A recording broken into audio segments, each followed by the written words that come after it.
Medicine knowledge note इस channel को बनाते समय पूर्ण सावधानी बरती गई है, परंतु दवाइयों का उपयोग करने से पूर्व डॉक्टर या चिकित्सक से सलाह अवश्य लें। हेलो दोस्तों, मैं उमाशंकर साहू और आप देख रहे हैं हमारा यूट्यूब चैनल मेडिसिन नॉलेज। इस वीडियो में हम डिस्कस करने वाले हैं लो बीपी के बारे में कि लो ब्लड प्रेशर होता क्या है और इसको मेंटेन करने के लिए कौन कौन सी दवाएं उपयोग में लाई जाती है। तो चलिए दोस्तों, बिना किसी देरी के शुरू करते हैं। What is hypotension? हाइपोटेंशन क्या है? किसी भी कारण से होने वाली ब्लड प्रेशर बीपी में कमी को हाइपोटेंशन और लो ब्लड प्रेशर कहा जाता है, जिसे हाइपोटेंशन भी कहा जाता है। और आपको ध्यान देना चाहिए कि जब भी हाइपो वर्ड लिखा मिले तो आप समझ जाना कि इसका मतलब कमी होता है, और जब भी हाइपर वर्ड के आगे मिले तो समझ जाना कि इसका मतलब ज्यादा होता है। इसलिए बीपी के कमी होने पर हाइपोटेंशन कहते हैं और बीपी के ज्यादा होने पर हाइपरटेंशन कहते हैं। आई होप कि आपको इतना समझ आ गया होगा। आमतौर पर बड़ों में ब्लड प्रेशर 90/60 mmHg से कम मिलने पर हम उन्हें लो ब्लड प्रेशर का रोगी कह सकते हैं। तो दोस्तों, इस चार्ट के माध्यम से हम बीपी नॉर्मल से लेकर डेंजर साइन को थोड़ा समझते हैं। तो जैसा कि आप देख सकते हैं, नॉर्मल ब्लड प्रेशर की बात करें तो वो होता है 120/80 mmHg, जो नॉर्मल ब्लड प्रेशर होता है। वैसे ही 90/60 mmHg को लो ब्लड प्रेशर कहते हैं, और अगर 50/33 mmHg तक ब्लड प्रेशर गिर जाए तो काफी देगा लो ब्लड प्रेशर होता है, यानी कि इसमें पेशेंट की जान भी चली जा सकती है। तो इस चार्ट को आप ध्यान में रखिएगा दोस्तों। हम लोग बीपी को ऊपर और नीचे इस तरह से लिखते हैं, जैसे कि 120/80 इस ऊपर वाले प्रेशर को सिस्टोलिक प्रेशर कहा जाता है और इस नीचे वाले प्रेशर को डायस्टोलिक प्रेशर कहते हैं। इस चीज को भी आप ध्यान में रखिएगा। आशा है कि इतना आपको समझ आ गया होगा कि लो ब्लड प्रेशर होता क्या है। Types of hypotension. और हाँ दोस्तों, आपको बता दूं, लो ब्लड प्रेशर आमतौर 3 प्रकार का होता है। 1. सिम्प्टोमैटिक हाइपोटेंशन, लाक्षणिक अल्प रक्तदाब। 2. असेंशियल हाइपोटेंशन, आवश्यक हाइपोटेंशन। 3. ऑर्थोस्टैटिक हाइपोटेंशन, ऊर्ध्व स्थितिज अल्प रक्तदाब। अब इन तीनों को शॉर्ट में समझ लेते हैं। 1. सिम्प्टोमैटिक हाइपोटेंशन की बात करें तो इस प्रकार के हाइपोटेंशन में रोग डिजीज की सेवेरिटी के अनुसार एक्यूट तथा क्रॉनिक सिम्टम प्रकट होते हैं। इसमें डिफिकल्टी इन ब्रीदिंग यानी सांस लेने में दिक्कत होती है, पैलर स्किन, स्वेटिंग, पसीना आने लगता है, वीकनेस, कभी कभी ब्लड प्रेशर कम हो जाने से पेशेंट अनकॉन्शियस हो जाता है। 2. असेंशियल हाइपोटेंशन की अगर बात करें तो इस प्रकार का हाइपोटेंशन बिना किसी कारण के होता है। 3% पेशेंट ऐसे होते हैं जिसमें इस प्रकार का हाइपोटेंशन होता है। इसमें कोई स्पेशल सिम्टम्स नहीं होते हैं।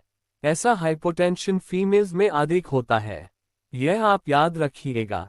3. ऑर्थोस्टैटिक हाइपोटेंशन की अगर बात करें तो इस प्रकार का हाइपोटेंशन कम समय के लिए होता है तथा इसमें वर्टिगो की स्थिति रहती है, जैसे थोड़ी देर के लिए पेशेंट द्वारा हार्ड वर्क करने पर या अचानक से खड़ा होने पर होता है। इसे ही ऑर्थोस्टैटिक हाइपोटेंशन कहते हैं।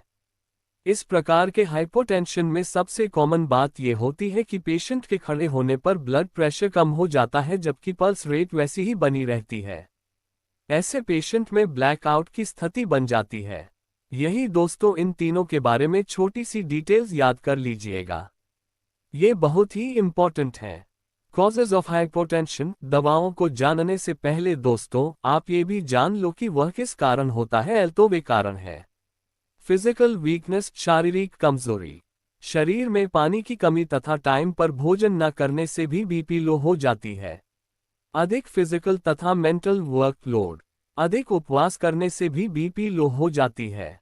ज्यादा ब्लड लॉस हो जाना से भी बीपी लो हो जाती है।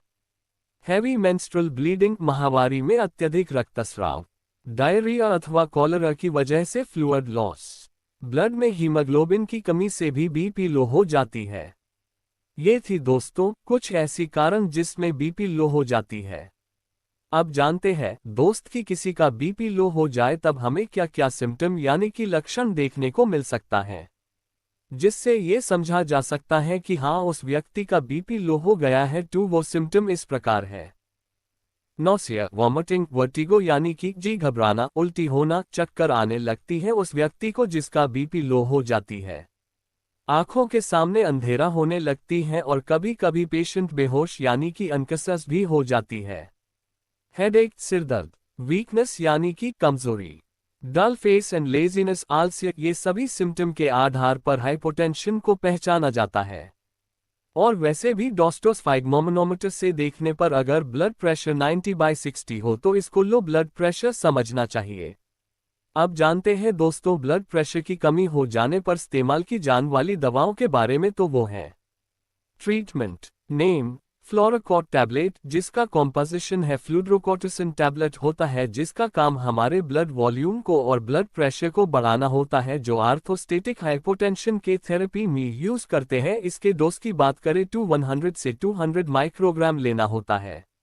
इसके अलावा दोस्तों पेशेंट को कंप्लीट बेड रेस्ट देना चाहिए। इंजेक्शन एनएस नॉर्मल से लाइन शिरा मार्ग से देनी चाहिए। ओआरएस लगातार पिलाते रहना चाहिए ताकि डिहाइड्रेशन ना हो। विटामिन्स, मिनरल्स तथा प्रोटीन रिच डाइट देनी चाहिए। पेशेंट को ज्यादा से ज्यादा फ्लूइड इंटेक लेना चाहिए अथवा यूनि एंजाइम कैप्सूल, एक कैप्सूल सुबह शाम लेना चाहिए।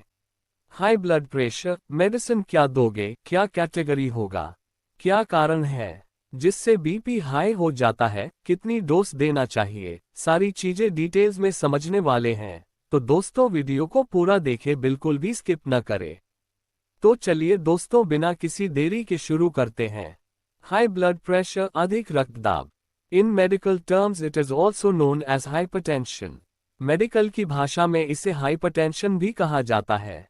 हाइपर मतलब हाई, तीव्र, तेज, और टेंशन मतलब तनाव, ज्यादा टेंशन में रहने से हाइपरटेंशन यानी कि ब्लड प्रेशर की समस्या होती है, जैसे कभी कभी ज्यादा गुस्सा आ जाना। Long is long-term medical condition in which patient have to use medicine every day। ये लंबे समय तक चलने वाली बीमारी होती है जिनको नियमित रूप से दवाई लेनी पड़ती है।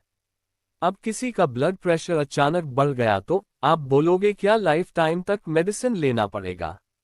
नहीं, ऐसा नहीं है। ब्लड प्रेशर की बीमारी होना और ब्लड प्रेशर बढ़ना अलग है।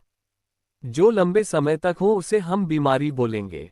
देखिए दोस्तों यह उसकी कैटेगरी दिया हुआ है। ब्लड प्रेशर कैटेगरी फर्स्ट में दिया है नॉर्मल, सेकंड है एलिवेटेड मतलब हल्का बढ़ा हुआ, हाई ब्लड प्रेशर उससे भी ज्यादा, हायर देन 180। अब समझते हैं सिस्टोलिक और डायस्टोलिक दो प्रकार के ब्लड प्रेशर होता है। देखिए सिस्टोलिक का मतलब है अपर, इसको हमेशा HG में नपा जाता है, और डायस्टोलिक मतलब नीचे कितना जा रहा है। तो देखते हैं नॉर्मल कंडीशन में सिस्टोलिक जो है लेस देन 120 होना चाहिए और डायस्टोलिक जो है नॉर्मल कंडीशन में 80 होता है। नॉर्मल इसे मानते हैं जैसे ऊपर चढ़कर नीचे आए तो सांस का हल्का बढ़ जाना, इसे हम नॉर्मल मान सकते हैं। अब एलिवेटेड हल्का बढ़ा हुआ, उसको क्या मानते हैं 120 से 129 तक जा रहा है, और लेस देन 80 है, इसे हल्का बढ़ा हुआ है जो किसी कारण से बढ़ा हुआ मान सकते हैं। अब बात करते हैं हाई ब्लड प्रेशर जिसे हाइपरटेंशन में स्टेज फर्स्ट मानी जाती है, जिसमें सिस्टोलिक 130 से 139 तक आ सकता है और डायस्टोलिक में 80 से 89 तक, यानी कि यह बढ़ा हुआ, इसे हाई ब्लड प्रेशर कहते हैं। इस कंडीशन में पेशेंट को मेडिसिन लेना जरूरी है। अब बात करते हैं स्टेज 2 की high blood pressure hypertension stage 2, systolic में 140 अपर वाला और डायस्टोलिक में 90 और हायर देन 100 यानी बढ़ता ही जाएगा। अब बात करते हैं हाइपरटेंसिव क्राइसिस हाइपरटेंशन सिस्टोलिक की स्थिति में हायर देन 180 और डायस्टोलिक की स्थिति में हायर देन 120 होता है। इस स्थिति में बहुत ज्यादा बढ़ जाता है, पेशेंट को डॉक्टर के पास दिखाना पड़ता है और पेशेंट को डायूरेटिक दवाइयां दी जाती है, जिससे यूरिन की मात्रा बढ़ जाती है, पेशेंट को बार बार यूरिन आने लगता है। के कॉजेज देख लेते हैं। कॉज ऑफ हाई बीपी यानी कि हाइपरटेंशन किस कारण से होते हैं। फर्स्ट है प्रेगनेंसी। याद रखिएगा प्रेगनेंसी में गर्भावस्था में महिला को ब्लड प्रेशर की शिकायत हो सकती है, ब्लड प्रेशर बढ़ सकता है। सेकंड है एक्सेसिव सॉल्ट, ज्यादा नमक खाने से आपका ब्लड प्रेशर बढ़ सकता है। थर्ड है स्ट्रेस, तनाव या चिंता के कारण से होती है। इंक्रीज ब्लड वॉल्यूम, रक्त की अधिक मात्रा होना, यानी कि आपके शरीर में ब्लड की मात्रा बढ़ जाना। आगे है हेल्थ प्रॉब्लम, शारीरिक दिक्कत, कुछ जेनेटिक प्रॉब्लम हो सकता है, मेडिसिन साइड इफेक्ट। कुछ मेडिसिन होती है जिसमें दुष्प्रभाव देखने को मिल सकता है। रिस्क। अब आपके ब्लड प्रेशर बढ़ा तो आपको क्या क्या रिस्क देखने को मिल सकता है। फर्स्ट है हार्ट फेलियर, हार्ट फेल हो जाना, हार्ट अटैक, दिल का दौरा, ये रिस्क देखने को मिल सकता है ब्लड प्रेशर के बढ़ने पर। अब इनके मेडिसिन देख लेते हैं। फर्स्ट है लिसिनोप्रिल। लिसिनोप्रिल के नाम से आता है। इसका नॉर्मल डोज है 5 mg, दिन में एक बार लेना होता है नॉर्मल केस में, और हाईएस्ट ब्लड प्रेशर के केस में 40 mg दिन में एक बार लेनी होती है। एम्लोडिपिन, ये सबसे अच्छी मेडिसिन मानी जाती है ब्लड प्रेशर के लिए। पहले पेशेंट की जांच कर लेने होती है कि सच में उसका बीपी बढ़ा हुआ है कि नहीं। यह मेडिसिन देने के लिए चेक करना बहुत ही जरूरी है। नॉर्मल डोज 2.5 mg, दिन में एक बार, केवल दिन में एक बार लेनी होती है। हाईएस्ट बीपी यदि बढ़ा हुआ है तो ओनली रियर केस में 5 mg दिन में एक बार देना होगा। आई होप दोस्तों इतना आपको समझ आ गया होगा। अब बात करते हैं एटेनिलोल। नॉर्मल डोज है 25 mg, ये लोअर डोज है। 25 mg से ज्यादा इसका यूज नहीं करना है। नॉर्मल कंडीशन में दिन में एक बार लेना है। डोज इन हाईएस्ट बीपी, यदि आपको ज्यादा प्रॉब्लम है तो 50 mg, इसे भी दिन में एक बार लेना है।